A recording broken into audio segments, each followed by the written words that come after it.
18व्या लोकसभेच्या संसदीय अधिवेशनाचा आजचा हा चौथा दिवस आहे।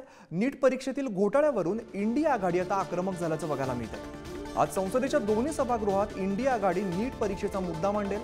संसदेत नीट परीक्षेवरती चर्चा न झाल्यास इंडिया आघाडीचा आंदोलन करण्याचा इशारा सुद्धा बघायला मिळतो। अधिक माहिती देतात आमचे प्रतिनिधी शिवाजी काळे। शिवाजी, 18व्या लोकसभेच्या संसदीय अधिवेशनाचा चौथा दिवस आहे खरं तर, आणि नीट परीक्षेतील घोटाळ्यावरून इंडिया आघाडी आक्रमक झाल्याचं दिसतंय।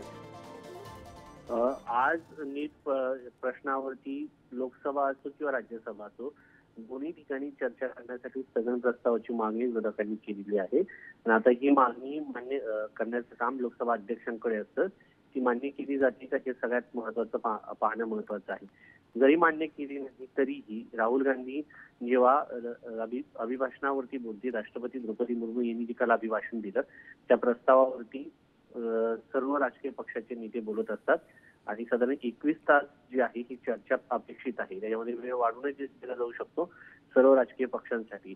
तर त्याच्यामध्ये आज लोकसभेमध्ये राहुल गांधी बोलतील, वरच्या सभेमध्ये विरोधी पक्षनेते म्हणून मल्लिकार्जुन खरगे बोलणार आहे। एकंदरीत सभागृहाच्या पटलावरती आज नीटचा मुद्दा गाजण्याची शक्यता आहे। त्यासह देशभरामध्ये ज्या ज्या परीक्षा रद्द केल्या जात आहेत पेपर लीकमुळे अनेक विद्यार्थ्यांचे पेपर झालेत मात्र त्यांना ऑर्डर आलेले नाहीयेत, असे अनेक ठिकाणी प्रत्येक राज्यातील हा डाटा घेऊन राजकीय पक्ष जे आहेत ते आपली भूमिका मांडतील।